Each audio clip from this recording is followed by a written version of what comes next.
Assalamualaikum warahmatullahi wabarakatuh. Kenalkan, nama saya Sofi Auliana dari kelas 2A Sistem Informasi. Baik, di sini saya akan membuat flowchart. Dan ini sudah saya buat, eh, yang dimana flowchart yang saya buat ini menggambarkan alur program untuk mengelola struktur data yang ada di Circle, Singlining, NKS. Nah, berikut adalah poin-poin pentingnya. Yang pertama persiapan, ini dia, yaitu inisialisasi. Saat program dimulai, sistem menciptakan antrian kosong dengan mengatur penunjuk hit dan null serta jumlah data atau size ke angka 0.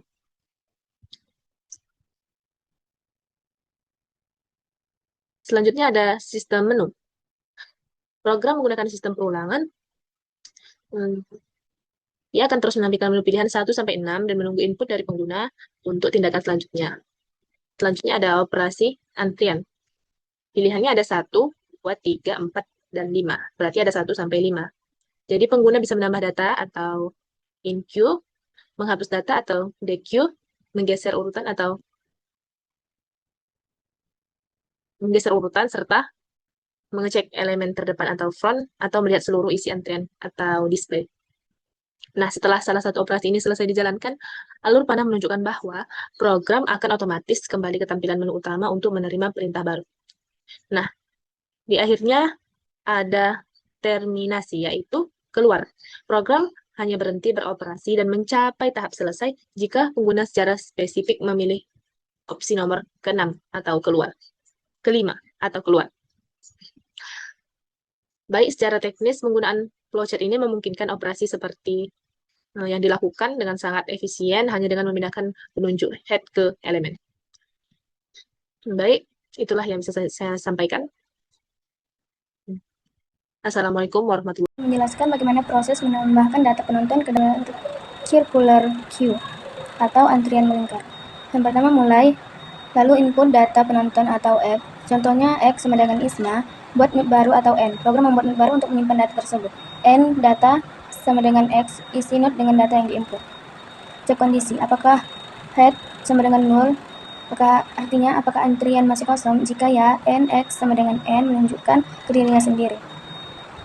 Head sama dengan N dan size sama dengan 1. Ukuran antrian sama dengan 1. Sekarang antrian sudah punya satu data, lalu selesai proses EQ selesai. Jika tidak, cari tail tidak ada node terakhir, yaitu node yang menunjukkan ke head. Tail next sama dengan N, node terakhir menunjukkan ke node baru. NX sama dengan head, node baru menunjukkan kembali ke head. Ses sama dengan ses tambah 1, jumlah data dalam antrian bertambah 1. Selesai. Data berhasil ditambahkan ke antrian. Assalamualaikum warahmatullahi wabarakatuh. Saya akan menjelaskan alur flowchart yang ketiga dan keempat. Yang mana di sini langkah pertama ialah dimulai, yakni pengecekan kosong. Pertama, program akan memeriksa apakah antrian kosong dengan mengecek kondisi size 0, gitu ya. Jadi yang pertama ini untuk mengecek size. Apabila jika benar, maka sistem akan menampilkan pesan kosong di sini. Akan menampilkan pesan kosong dan proses selesai karena tidak ada data yang bisa diambil. Nah, itu jika nilai di sini 0 ya. Kemudian langkah kedua adalah kondisi satu elemen, yakni jika antrian tidak kosong, kita masuk ke pengecekan kedua, size sama dengan 1. Jika hanya ada satu elemen, kita cukup menyimpan data head ke variabel sementara, mengubah head menjadi 0, dan mengatur size menjadi 0. Terakhir kita akan kembalikan datanya. Ini dia. Kemudian untuk langkah ketiga, ini tadi yang langkah pertama ya. Kalau langkah pertama itu apabila size-nya 0, maka dia akan menampilkan selesai, tampilan kosong. Dan jika tidak, dia akan eh, dicek dengan size 1. Jika iya, maka dia akan selesai. Dan jika tidak,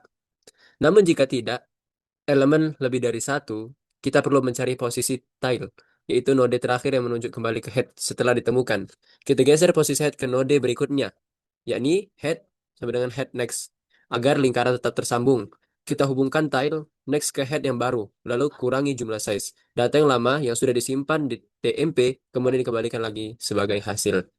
Oke, ini dia hasil dari ini ya, langkah yang ketiga. Kemudian untuk alur dari flowchart yang keempat, langkah pertama adalah ya input, kita menginput sub. Kita mulai dengan memasukkan nilai K, yaitu seberapa banyak yang kita ingin menggeser posisi. Langkah awal yang krusial adalah mengecek apakah size kurang sama dengan 1. Jika list hanya berisi satu elemen atau kosong, rotasi tidak akan mengubah apapun. Jadi, proses langsung selesai. Adapun untuk langkah kedua, jika list memiliki banyak elemen, kita tidak perlu melakukan perulangan sebanyak nilai K yang besar. Kita gunakan operasi modulus steps K mod size. Ini sangat efisien. Misalnya jika ukuran list 5 dan kita ingin rotasi 11 kali, kita cukup melakukan 1 kali rotasi saja. Kemudian, untuk langkah yang ketiga, yakni juga bisa disebut dengan eksekusi perulangan. Yakni jika setelah mendapatkan jumlah langkah efektif, kita masuk ke blok perulangan. Program akan menjalankan perintah head sama dengan head. Next sebanyak nilai step tadi. Setiap perulangan akan memindahkan penunjuk head ke node berikutnya. Setelah perulangan selesai, posisi head yang baru telah ditetapkan dan proses rotasi dinyatakan selesai. Mungkin cukup sekian dari presentasi yang saya sampaikan. Terima kasih.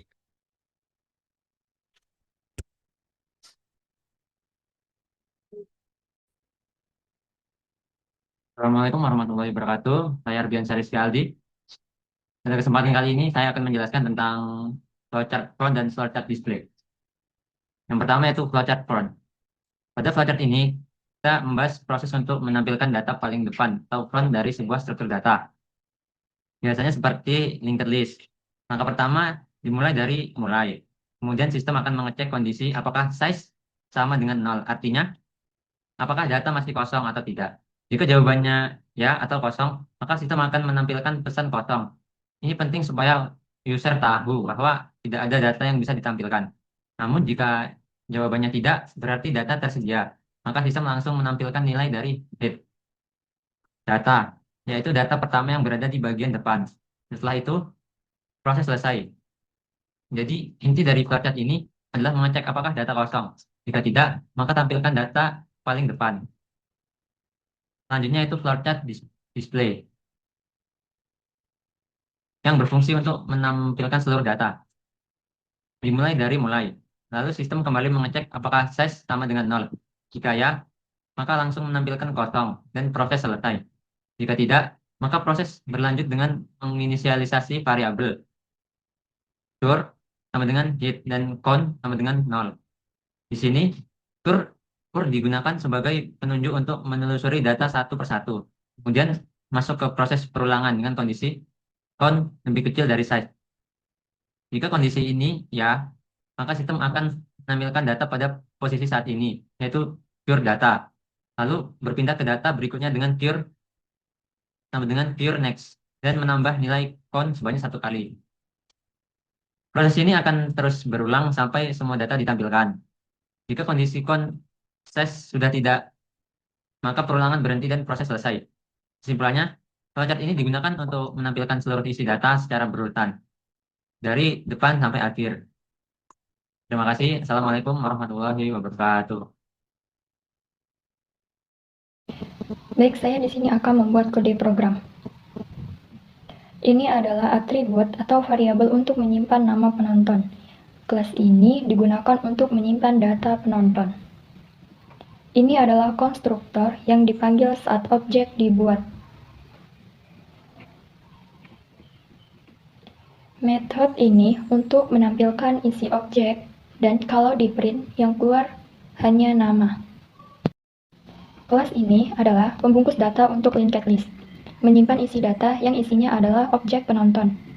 Ini disebut pointer atau referensi yang fungsinya menunjuk ke node berikutnya. Konstruktor untuk membuat node yang isi data hanya di dalam node. Ini artinya adalah node ini belum menunjuk kemana-mana, biasanya dipakai saat node baru dibuat. Baik, di sini saya akan melanjutkan pembahasan dari teman saya Dewi. Di sini saya akan membahas tentang circular queue. Ini adalah struktur data antrian di mana elemen terakhir terhubung kembali ke elemen pertama yang membentuk sebuah lingkaran. Dalam kode ini, kita menggunakan linked list untuk mengimplementasikannya, di mana setiap node menyimpan data objek penonton. Variabel utamanya kita memiliki head sebagai pintu masuk antrian dan size untuk memantau jumlah penonton yang ada. Kondisi awal atau saat pertama kali kita buat head bernilai 0 dan size adalah 0. Logika NQ yaitu menambah penonton. Metode NQ digunakan untuk memasukkan data baru ke dalam antrian. Ada dua skenario utamanya. Yang pertama yaitu antrian kosong. Jika head masih 0, node baru akan menunjuk ke dirinya sendiri, n next sama dengan n. Ini adalah kunci dari sifat sirkular, yaitu melingkar. Yang kedua ada antrian terisi. Jika sudah ada isinya, kita harus mencari tail atau node terakhir. Kita melakukan perulangan sebanyak size 1 untuk sampai ke node terakhir. Setelah tail ditemukan, kita sambungkan tail next ke node baru. Lalu node baru tersebut kita hubungkan kembali ke head. Terakhir yaitu size ditambah agar data tetap akurat. Logika DQ yaitu menghapus penonton. Metode DQ berfungsi untuk mengambil atau menghapus penonton dari urutan paling depan. Validasinya yaitu jika size adalah 0, sistem langsung mengembalikan pesan kosong karena tidak ada yang bisa dihapus. Satu elemen, jika hanya ada satu penonton, kita cukup mengosongkan head dan mengatur size kembali ke 0. Banyak elemen atau proses yang berjalan untuk menghapus head pada antrian yang ramai. Yang pertama kita mencari dulu posisi tail menggunakan peluang while. Tail next sama dengan head. Yang kedua kita pindahkan head ke elemen setelahnya. Head sama dengan head, lalu next. Yang ketiga ada hubungkan tail next ke head yang baru agar lingkaran tidak terputus. Lalu yang keempat itu kurangi nilai size. Baik, di bagian saya akan menjelaskan beberapa metode pada circular queue. Yang pertama, DQW. Metode ini digunakan untuk menghapus data paling depan atau antrian kosong. Dia akan mengembalikan atau kosong. Kalau cuma satu data, head langsung jadi 0. Kalau lebih dari satu, head dipindah ke node berikutnya.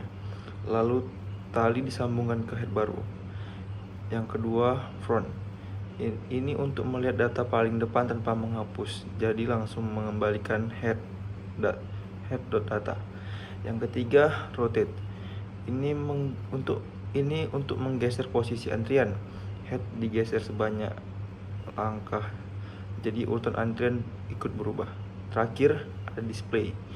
Metode ini digunakan untuk menampilkan semua antrian dari head sampai kembali lagi ke head sesuai jumlah data. Terima kasih.